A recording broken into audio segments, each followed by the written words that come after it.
Good afternoon, everyone. Requesting everyone to take their seats, please. And we can start. Hopefully, I'm audible. Yeah. Okay, I think we are at time and we can start. Crowds can keep walking in. Thank you so much for joining us today here. I would like to start welcoming our speakers who have made the time to be here. Zamir Bray, who leads AI strategy at the Gates Foundation and coordinates an internal AI task force and oversees initiatives focused on equitable, safe AI use for global health and development. Please, would request you to take your seat on the panel.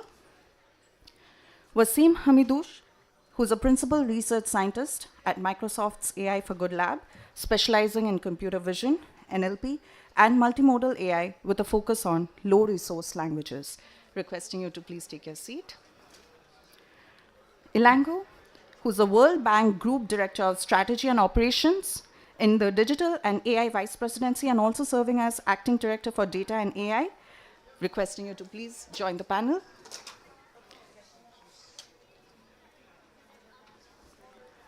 Aisha Walcott, who is a senior staff research scientist and head of Google Research Africa, focused on AI development addressing the continent's most pressing challenges. She holds a PhD in electrical engineering and computer science and holds leadership roles in the IEEE Robotics and Automation Society. Requesting you to please join the panel.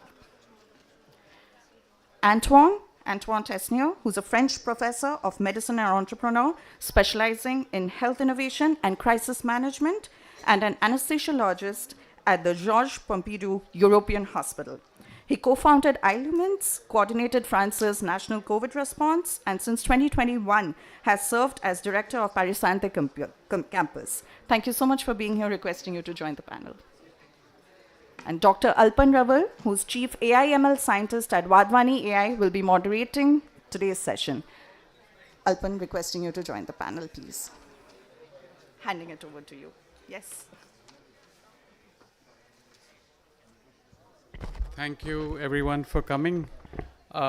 Requesting those at the back, if you could close the door so that we can reduce the noise a little bit. We can't? Okay. It's full. Okay. Okay, great. Well, if you could just calm down a bit and settle down. Thank you. Welcome to all our esteemed panelists. And our panel, the topic of our panel, as you know, is on small AI for big social impact. I'd like to deeply thank our panelists for making it all the way for the summit and making it to this panel. So what do we mean by small AI? I think different people have different definitions, and we're sort of open to how each panelist chooses to interpret small AI. When we at Wadhwani AI brainstormed about this panel, we thought it would reflect, in some ways, the ethos of our own work, making models that are data efficient, that are cheap to run, that sit on the edge, and most importantly, are meaningful to the communities that we serve, which are underserved communities, mostly in rural India. But it's increasingly clear that small AI means a lot more. And I see a lot of people talking about small AI in the summit. More generally, I think it encapsulates any AI that meaningfully impacts individuals while taking into account and respecting their very local context, and rather than providing generic outputs. So anything like that could rightly be called small AI, and we're going to hear from our panelists about their experiences with AI models like that. So with that small introduction, let's now avoid further ado and speak to our panelists.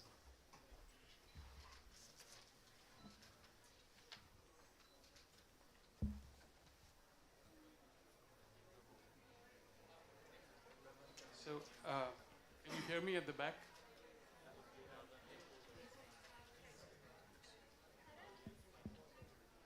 Yeah, okay.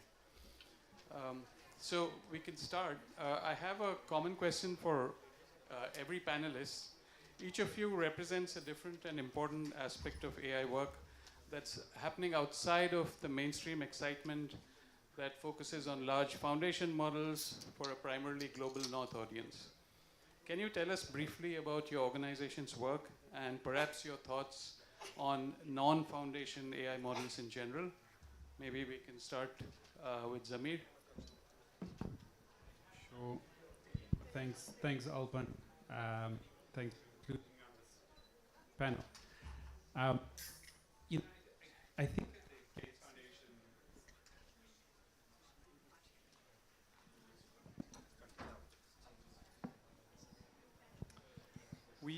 We really see the opportunity for AI to reduce inequality. And our starting point with AI tools is really, does this work? For whom, where, and at what scale? So those are, some of the departing points for us. And so really looking beyond the model of against a benchmark. But how is this going to work in a district hospital in Telangana, or a smallholder farmer in Zambia, or a classroom in rural Senegal? And part of what we've in some ways got caught up with is the performance of the model on its own. And we've forgotten, how does this fit into the lives and the context that it operates in? And in doing so, part of what we need to think about is, who's designing the model and what's it designed for? And I was thinking about the traffic that we've been experiencing the last few days in Delhi. And I thought to myself, would anyone, given the traffic here, design something so big as an aeroplane to try and get across the city? No. Yeah. I think we would design something that's a lot smaller, faster, sharper, cost effective, and gets us from point A to point B without a first class Airbus on our roads. I think that's a great analogy. Aisha, can you tell us a bit about your work at Google Africa? Yes, thank you. So I lead our Google Research Africa team. We have 2 sites, one in Ghana and one in Kenya, so representing East and West. But the work that we do is essentially from Africa, for Africa, and the world. Much of our work is scaling from the uniqueness of the continent. Turns out that a lot of the challenges are similar, definitely across the global south and generally worldwide. Our work, so kind of leaning into the next part of your question and thinking about how we approach this type of work, it's very much in line. It's very much problem first. I always say if there's a red button that you can press and it's a 1 or a 0, just build the red button. We don't need to bring AI or technology. So it's really important to be very thoughtful about the type of problem. Coming from Google Research, we want to leverage our compute, our AI expertise and capabilities, and then our mandate, which is the societal impact at scale, to think about the types of problems that we work on. I'll give 2 good examples of those problems. One is around weather nowcasting, which we launched last year across the continent of Africa. So to have much more accurate weather forecasts is absolutely essential, given that much of the continent, and as well as in India, rely on agriculture for labor, right? And we are rain-fed primarily, 95% in Africa. So having much more accurate weather forecasts is essential in that case. And at the same time, on the technical challenges side, we know in North America and in Europe, there's about 300 or so weather radar stations. And in Africa, there's only 37, I believe. You can fit both North America and Europe in Africa. So when you think about that, you have to innovate. And so those constraints of the environment that you were alluding to in the intro are part of the motivation of having a research team in the continent.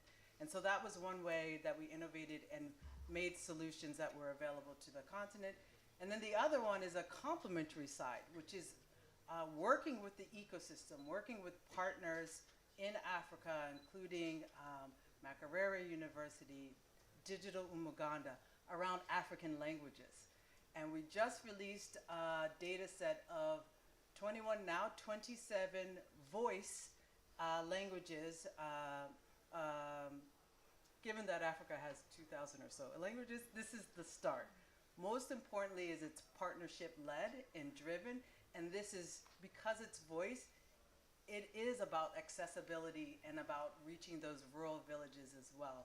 So, and enabling the ecosystem to build the solutions from there, whether they're smaller models or larger models. So making that type of data open and available is another way that we are leveraging this notion of smaller AI. Thank you. Great insights.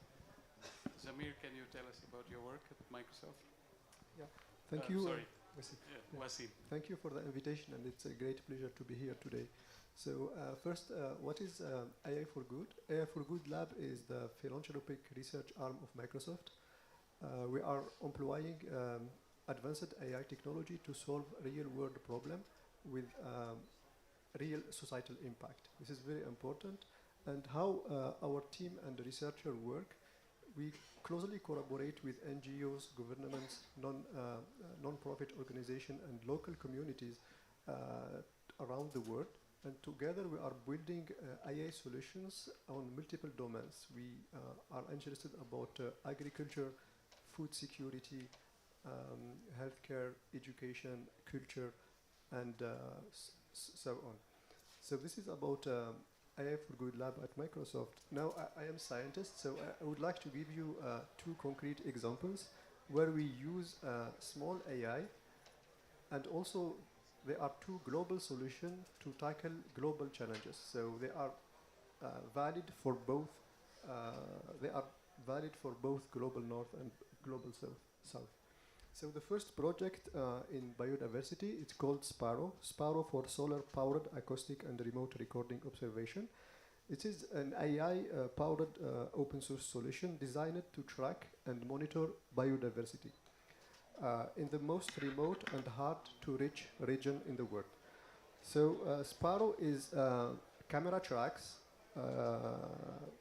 with Edge AI model that enable to detect animal species, and this observation are then transmitted using wireless connectivity and satellite, where we don't have infrastructures to transmit this information. And this Sparrow solution is already deployed around the world in many countries. I can cite Colombia, Peru, United States, Tanzania. And it really enables practitioners and the researcher to understand species present and ecosystem changes at scale, supporting more timely and informed decision to protect biodiversity. The second project focuses on wildfires. As you know, wildfires becomes a real threat, global threat, with devastating, impacting lives, communities, and ecosystems, and even economies. And around the world, firewires are increasingly in both frequency and intensity, making early detection and rapid responses more critical than ever. So through Alert California, we are addressing this challenge using AI. So what is Alert California? Alert California is the network of 1,300 cameras operating 24/7. And we are developing AI tools that runs on the top of this infrastructure, enabling to detect early fire. And this will enable emergency responder to act quickly and stop fires before it spread. So Sparrow and Alert California, as I said, there are two global solutions for global problems that can be deployed anywhere around the world, and we are providing them open source that anyone can embrace them and deploy them. Thank you, Wasim. Antoine, I think you're the only member of this group that doesn't work in the Global South. So if you could tell us a bit about the work at Parisante and how you're using maybe non-foundation models in your Right. health work. Well, thank you, Alpen, for this invitation. I'm happy to be the outsider of the panel. I'm working actually in healthcare, and I'm leading a new kind of innovation ecosystem for healthcare, where we gather researchers, doctors, patients, startups, and industrial together, as well as institutions. So the idea is to really create a whole community of innovation and engage into the use of data and artificial intelligence. And healthcare is probably one of the field where AI has a long-standing history, and the world has discovered AI with the rise of Gen AI. But there were a number of small AI models designed for a long time, and this is why we already have a number of validated tools that we can use in healthcare, answering the question not only does it work, but is it reliable, which is very important for our patients. So before we have the proof of efficiency of LLMs in the medical field, which is not fully clear yet, we use machine learning tools, which are actually small AI models, in very specific areas. What actually works really nice today is the image analysis or pattern analysis. So you can think of radiology, for example, chest X-ray or fractures in the emergency room are fully analyzed by small AI models and small AI tools that are easily deployable on small computers. You can also think of picture analysis in dermatology, in ophthalmology, etc. So these are very concrete examples of already validated small AI models in healthcare that are used on a daily basis, at least in France and Europe. We'll get back in the discussions on how we need data efficacy on this topic, but it's really important to understand that these models are already deployable, and some of them can actually work offline, which is really important in some environments. Thank you. Ilango, from a World Bank perspective, what is your view on these types of models? Thank you very much for the opportunity to be here. Coming right at the end, I don't know what new things I can say, but to basically reinforce the messages that have been said. For us at the World Bank, we see AI as a means to an end, and very much our AI agenda is shaped by the mission of the World Bank, which is to reduce poverty and grow prosperity in the world. And when you take that lens and you apply it, we have to keep it simple. Not all countries have the ability to have the compute power, the electricity, the talent, and the data. So therefore, taking on tested small AI applications to scale and replicating them around the world is something that we see as a mission priority. So in that respect, what Wadhwani AI is doing here is pioneering. And this what I've heard this morning from Dr. Sunil Wadhwani himself about what you're doing in TB, what you're doing in outer school children. This is all tremendous, and it has great potential for application. And often what happens is we focus a lot on pilots, and then what happens, the pilots tend to kind of, once the sheen wears off, people forget the pilot. I think what we need to do is, and what we are doing at the World Bank, is to see those pilots, whether it's in health, education, or agriculture, on the small AI setting. It works in rural communities, where offline, where data is not that rich, talent is not readily available, and it can also not require a lot of electricity. It's plug and play. Then how do we get the right KPIs, which then allows us to go from a village of community of 50 villages to a larger population center, and to see how best we can help them, say in agriculture, to improve productivity through better inputs, as we are now working in UP in partnership with Google, and we are doing the same thing in Maharashtra. Household income, the inputs get better, and to see how they can access the markets and agriculture credit. Similar in health and education, we've seen great practices that we are seeing in Africa, in Ghana, in Kenya. So how do we take these models and replicate it? So I'd like to assure everybody, and this is something people think small AI is inferior. No. It's not second class. No.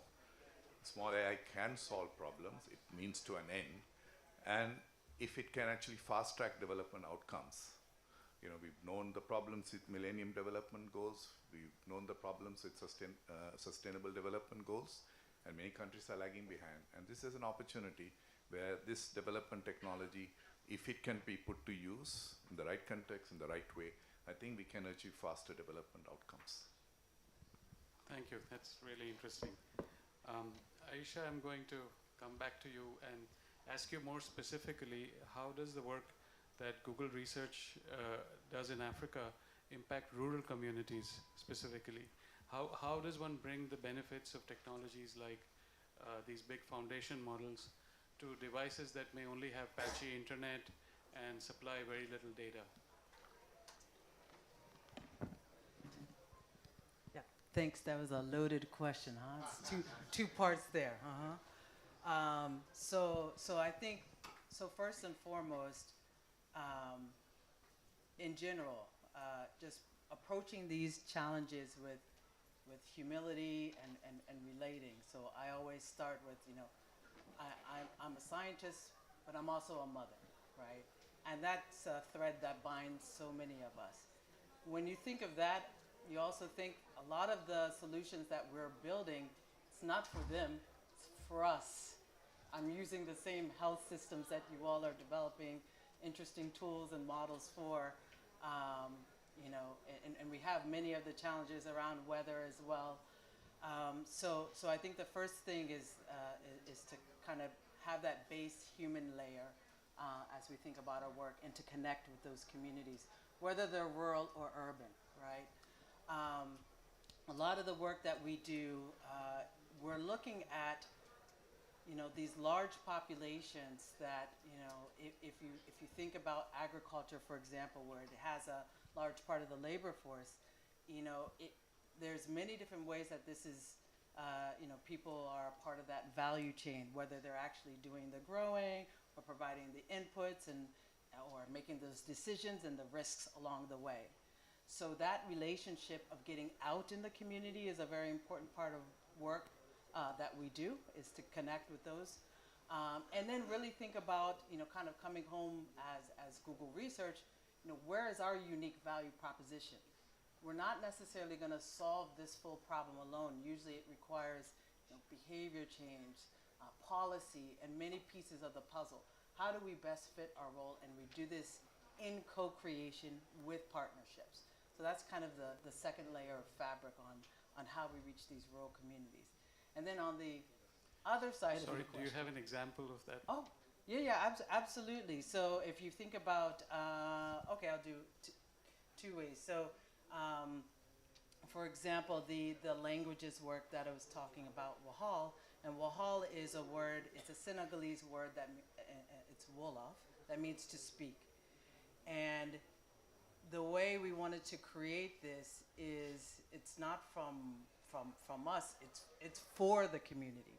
So if you have partners who are across the continent, let them be a part of the process of collecting the data, of understanding their language and their local context to get these high quality data sets. And so I think being partnership driven and knowing our role and our place was what was very successful for that. And then the last point I'll just say on the second question that you threw in there is really our open models, our open weight models, Gemma, are made for a lot of these solutions that are more closer to the edge. So we have nano models that can run on your laptop and tablets and so forth, and we take advantage of those new technologies for our communities. Do you actually use them in Africa? Oh, yeah, yes, yes. Great. Zamir, the next question is for you. Much of your work at the foundation is about reducing inequities through promoting safe and responsible use of AI. So what role in your view do small and custom AI models have to play in this? And if you can provide examples, that would be great. Yeah, sure, Alban. You know, I think I do want to just touch a little bit on the issue of reliability, because my colleague over here, you know, spoke about it, and I think it's a critical issue. I'm sorry if I'm going to repeat this example from one of my previous panels, but I asked the audience, Alban, because I'm going to be on a plane later, so it's a bad idea, but I asked the audience anyway. If I said to you, the plane has a high probability of leaving Delhi and landing safely, wherever that's going to be, and that probability was 95%, would you get on that plane? 99%? No? No. I did have one guy that he kind of thought about it and he said no. and the point there is that I do think we got to work towards models that have zero error, right? So much so that I think that we are trying to wrap our heads around, is there a concept of verifiable AI where it shifts the narrative from a black box to a glass box. It actually exposes the logic. So for a particular set of inputs, you can follow the logic chain and it gives you a set of outputs that you can really track. You can audit, you can see it, that it's repeatable, and you can prevent some of the kind of fundamental errors that we start to see. I think, you know, and I want to go back to a very real example, Alpan, because when I think about small models, I'm coming back to the user, the community healthcare worker that tried to help a mother. Yeah. And we have one of our grantees who shared this very personal story of a first-time mother who presented, she was 6 months pregnant, and she said her hands and her feet started to get swollen. And the community healthcare worker looked and said, "You're pregnant, this is normal." 4 weeks later, she started having a headache and blur vision. I think colleagues will know where the story goes. Unfortunately, that mother had severe gestational proteinuric hypertension. It was missed. And the mother and the baby didn't make it. But in that moment, what inspired our grantee was if the community healthcare worker had a small model that worked on her device, which was a low kind of cost smartphone, still had patchy internet, but was just built small enough to help her to make good decisions at that point of care, we actually would be sitting with a very different outcome today. And so I think small models present us those kinds of opportunities. Very interesting, very good points.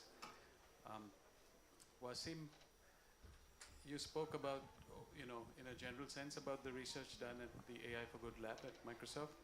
Again, are there specific examples from your work where you see the benefits of building domain-specific models to realize impact?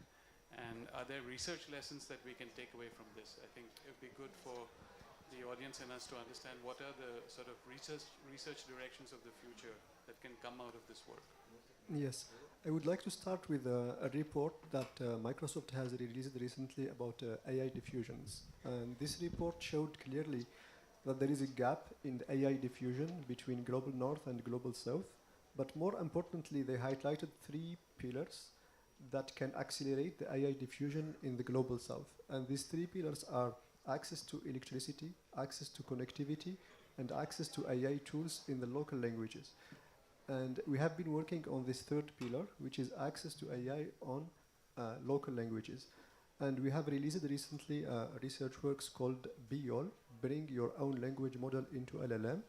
So this paper provides the best recipes and practices to select the best existing open weights LLM, and we have been focusing on small foundation models from 4 billion to 15 billion. And once we select the best LLM for one target language, we do all these recipes to boost the performance for these low resource languages.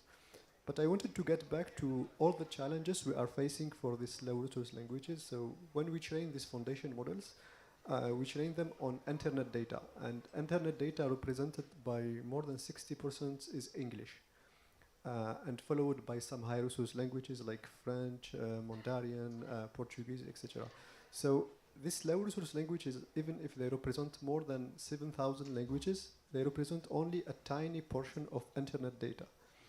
This is the first challenge. And the second one is the benchmarks. When we build LLM, we benchmarks them, we evaluate the performance on benchmarks. And we have seen like there are only at least one benchmarks for only 300 languages. So we can see like more than 6,000 or 7,000, they don't have even one benchmarks.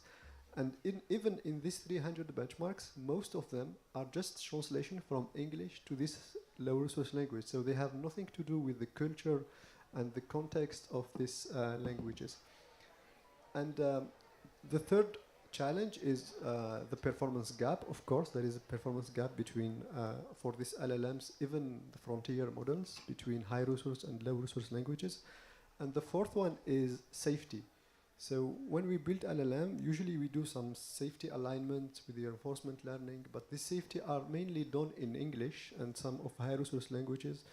Now, when we build LLM for low resource languages, it becomes very strong for these low resource languages. It raises some other issues with safety. So we have to evaluate these LLMs for safety on this language and do all these alignments, reinforcement learning in the target language also. So in this PO, we addressed some of these challenges, and we have been targeting 3 pilot languages, which are Inuktitut, spoken in north of Canada, indigenous language, Chichewa in Malawi in Africa, and the Maori in New Zealand. Why we have selected these 3 languages? Just because we have access to local community to help us to get data. So we gathered data from this community, then we used some continual pre-training, instruction fine-tuning to boost the performance of open-weights LLM, and we were able to gain 12% pounds gain, closing the gap with English. So now what's next? Next steps. Actually, we are trying to expand this to more languages. We have some collaboration, for example, in North America with Paraguay to develop LLM for Guarani, and we want to extend this to other languages. But most importantly, we have launched an initiative called Lingua Europe to fund data collection in Europe for 10 low resource languages in Europe. It was released in last September. It was very successful. We have received many applications, and 10 have been selected, and now we will start working with them. And it was that successful that now we are extending this initiative to Africa through Lingua Africa. It has been announced just today in the AI Summit, and we will be allocating 5.5 million to support data collection for African languages. And this is in partnership with Gates Foundation and Microsoft AI for Good and FCDU. And this initiative will be led by Masakani, African Languages Hub. So, sorry, just to follow up. So, for people who are working on these small language models or domain-specific language models, even, say for healthcare domain or some other domain, are there, strategies that they should pursue that you can recommend? Yeah, this is very important, and this is also related to the call for Lingua Africa, because many efforts have been done in the past to collect general purpose data. Now we have enough, I think, general purpose data, but when we evaluate this, the performance of these AI tools for application specific, for example, healthcare, education, agriculture, they don't work as we want, as expected. So what we want today is rather than, instead of focusing on general data collection, we will be focusing on domain-specific, application-specific, use case-specific data collections and building AI tools for specific domains, at least for this all reliability issues. We will have a model that performs good in that target low resource language in that application that we can deploy and we can be used by local communities. This is really a priority for the next steps. Thank you. Elango, let me come to you. You have vast experience in international development. Can you give us a view of the future as it relates to using AI for developmental goals? Do you think AI will have a meaningful role to play in transition of emerging economies to advanced economies? Yeah, so I do think the prospects are good. And our North Star is job creation. And so we need to support countries that AI doesn't automate jobs away, but AI actually supports the creation and enhancement of jobs. And this is where small AI becomes imperative, unlike the foundation models, which will have implications. So the second is, how are we going to go about it? And in some sense, whether it's large language models or small AI solutions, you need an ecosystem. And that ecosystem needs to be powered by the local private sector. And often what we see even now, whether the AI revolution is before us or not, small enterprises, whether in the SME space or in the larger space, struggle for a variety of reasons. And if the countries don't reform business processes, make it easier for permitting, which AI can do, you're going to see that AI actually is not going to play an effective role. So there are some fundamental reforms, and this is where some of the foundational investment in DPI, the digital public infrastructure, needs to happen to create that ecosystem and the ability for the ecosystem to then work with the private sector, local communities, to be able to create those jobs. And this is what we are seeing everywhere. If that happens, and here too you see this whole vibrancy around the startup ecosystem is why? Because everyone, the young people, see opportunities, and this momentum can drive everywhere in the world, whether it be in India, whether it be rest of South Asia or Africa, Latin America, even in the Pacific region. So how do you go about it? And what we did was we joined hands with a number of multilateral development banks, and last couple of days we launched this small AI use case repository. It's about 100 cases. It explains in health, education, and agriculture and job creation how AI can be leveraged to the maximum advantage of communities, both in terms of service delivery, productivity gains, household income gains. All this eventually leads to better jobs, better employment, and better income prospects. So we are very much upbeat about small AI, but I do take the point about the community trust. If once it fails, the community is not going to believe it. So it's very important that whatever we put in place, work with others, partners, including whether it be MDBs or Microsoft, Google, Gates, and everyone, we have to ensure that whatever we leave behind in small communities is something trustworthy, reliable, and it doesn't, end of the day, hallucinate and gives them something that the farmer struggles and ends up with other challenges. Thank you. So this report you mentioned, is it open access? It's on the World Bank. We are hosting Bank it. It's website. called AI Repository. Just type and you'll be able to access it. It's got 100. And we'll continue to update this. And once we are able to sort out some legal issues, then we'll also allow anyone to submit their use case repository. Obviously, into the repository, obviously, we'll go through a filtering process to ensure that the right ones are there. Great, thank you. Antoine, coming to you. You head an organization that uses AI to advance health outcomes through research and commercialization. Are data efficient and hardware integrated AI models important for the work that's happening at Parisante? And do you see these models as sort of potentially being deployed in low and middle income countries like India? Yes, well, so clearly they're very important for us for different reasons.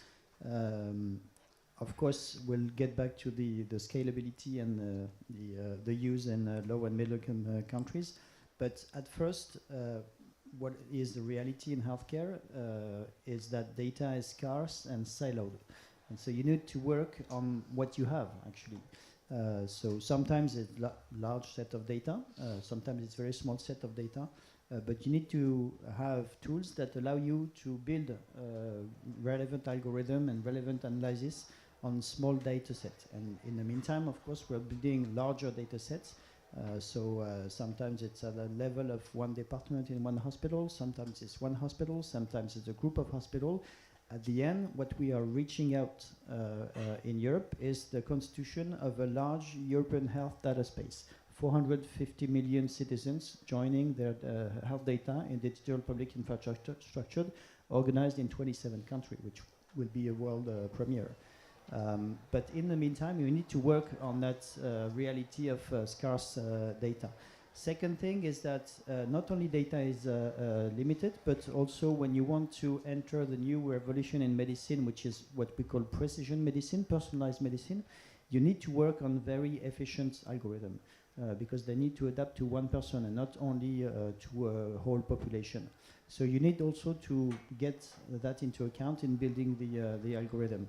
The last thing is that you also have to work with what is existing in the healthcare systems, which is sometimes not supercomputers or high calculation power that exist in servers remotely, but when you're in a room of a patient or working with in hospitals, it's very simple computer, and you need to have efficient algorithm and tools that you can have running on that kind of computers. And so, of course, you go all the way to a smartphone at some point if you go into remote areas. So this is why we actually work on this kind of approach, making sure that, of course, we have research on LLMs and large computing power, but we also have this work on small data, very efficient algorithm. Can you give examples? Well, yes, I mean, I already gave some examples about radiology. We are able to have a radiology algorithm running on small computer machine. And getting back to your example, which I think is really important, it provides me the opportunity to point out two very important facts. One is that the AI that we use is providing information. It's not making decision in healthcare. So of course we target high level of reliability, but at the end it's a human decision, and this is very important, I think. Second one is that we've been trying to compare the performance of the algorithm that we've been designing with the existing performance, and of course you're reaching to 99.999%, etc. But what very few people actually know is that the actual performance of what we do at the moment is not 99.99999%. So most of the time, and I won't say the numbers, but most of the times it's actually better than what we have. And this is really important in your example. Is it good enough compared to what we can actually do at the moment? And I think it's particularly important in low and middle income countries because very simple solution, offline LLMs, etc., can solve many issues. Alban, can I pick up quickly? Yes, please. I think it's really important, and actually I'm going to name the number if it's okay.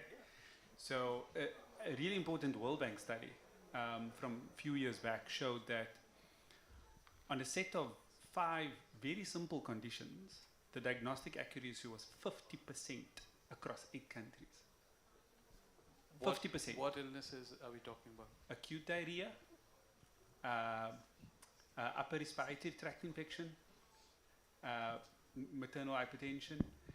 And the point about that is, I don't think any of us would be happy to, with 50%, the equivalent of tossing a coin and saying that's okay, right?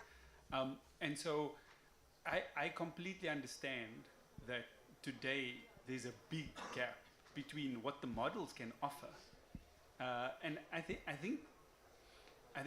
the question about are the models performing better than the average clinician, that's done. So, sorry, I can't resist a follow-up question to that. So often you find that average accuracy of models is far better, but models seem to fail more unpredictably than humans. At least that's sort of the understanding in healthcare. Do you agree with that, or do you think that's not true? Anyone who wants to answer this. Well, so I think we need another hour to discuss this because, so what you say is absolutely true, but then you need to look at every pathology or every symptoms that you're looking, because the performance of diagnostic can be a little bit higher in certain places, in certain situations, a little bit lower, etc. But we get to the same point, which is what we are building is actually better than what we are able to do at the moment. And what we show in the scientific literature is that actually the combination between algorithm and natural intelligence, I would say the doctor, is actually the best tool so far. So the question, getting back to your question, how do we deploy this in low and middle income countries? I think it's it's really important. We need to have models that are able to run on small devices, that are able to run offline. And sometimes it's a very limited set of data, very limited set of algorithm. But we were actually discussing in Paris about examples of remote LLM providing answer on 10 most important questions for healthcare in low and middle income countries. That doesn't need LLMs online with super calculation power. So that's one first point, edge native AI. We also need to have data efficient learning systems because most of the time in low and middle income countries we have a limited amount of data available. So this is what I discussed earlier. We have a lot of data in India, but it's tends Yes, to be but, noisy. but we need to get the time to actually get them together, clean them, and get them prepared for robust analysis. So I know you are leapfrogging and going very fast, but by the time you will scale, this will create a real power of analysis. And then we need also to understand how we can couple hardware with software and algorithm to design reduced costs so that they can very easily scale. Great, there's fantastic insights. I'd actually like to give some time to the audience to ask questions to our panelists. So, yes, please. Yes.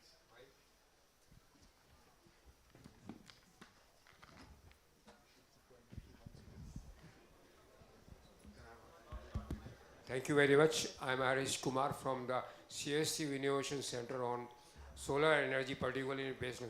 I belong to Rajasthan. Question to World Bank President. Very thanks to the World Bank.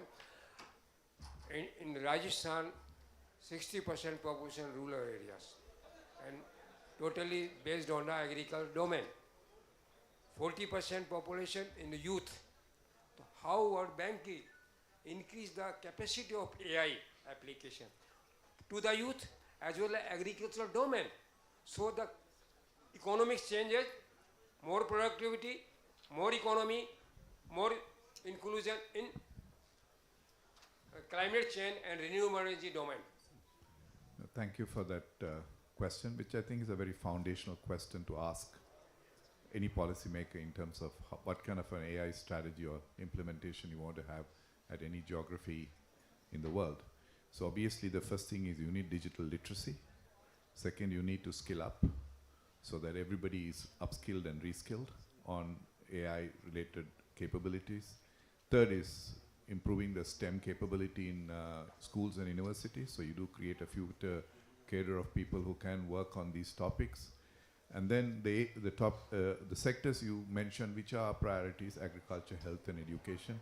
Obviously, this is where we see the greatest potential for small AI. But particularly on Rajasthan, right now I don't have any information, but I'm happy to share that with you. But certainly we are working across different states in India like we're doing elsewhere in the world.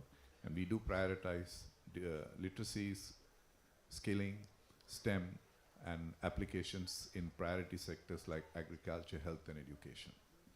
But having said that, I also want to say one point, just to respond to devices that can do computing.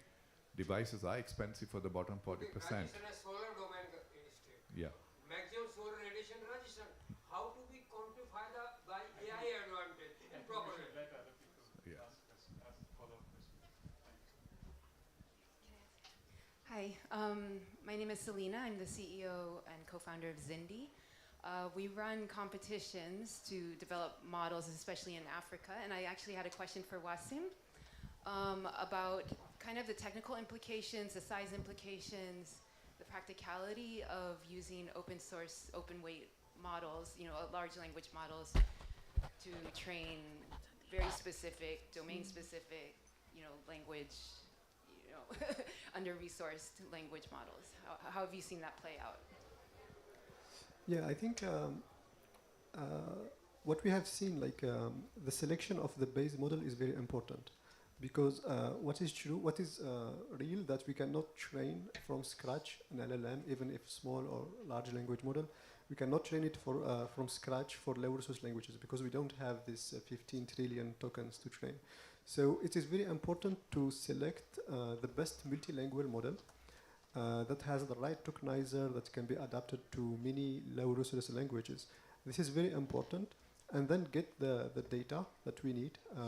And what we have seen also, monolingual data helps, but also bilingual data can help, and also translating English into this low resource language can also help to boost the performance. So in our paper, we are providing all these recipes to follow to get the best boost in terms of performance. What I would like to add also, like with all these low resource languages we have, text cannot solve them all. Like many of these languages will be solved by speech, is very important. Like ISR model, speech to text, text to speech will build a very large role into unlocking all these low resource languages in addition to LLM that can operate into the low resource language or in English. I think we have time for one really short question. Hi, this is Dr. Ravi Singh. I'm from Miami, it was a great panel, so a lot of great insights. It's for Google, Microsoft, and the World Bank. Here's the scenario. If there's compliance across all of these platforms, which platform will win the AI wars?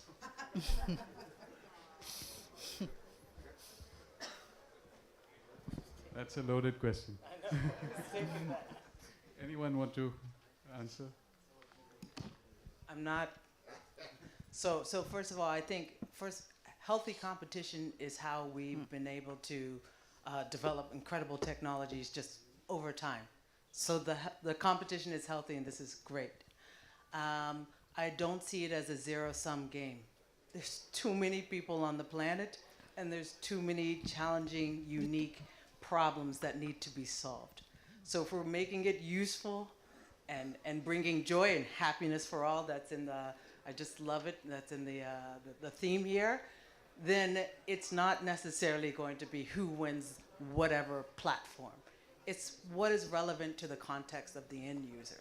So taking it back to a more like human, personal perspective. That's my thinking. I think 3 billion people are offline, so there is space for everybody to compete. Yeah. Second, in health sector alone, 3.5 billion people don't have access to healthcare, so there is enough scope for all kinds of applications. Just I want to add, many people have been asked me to, if this all efforts we are doing for low resource languages, if it is enough to make this model as good as English. I would say maybe not, but without all these efforts, we will never reach this objective. So we have all these collective efforts will get us to this objective. So you actually use some of Google. Thank you so much, everyone. I'll now like to invite Neha Vats, Associate Director, Human Resources, to just hand out the mementos to all our speakers. And we'll just take one group photo, please. Requesting the speakers to just take one group photo, please.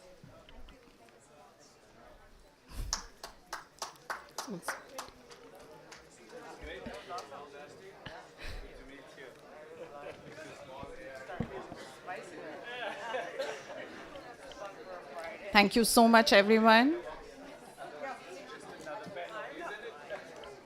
Thank you, everyone, for joining.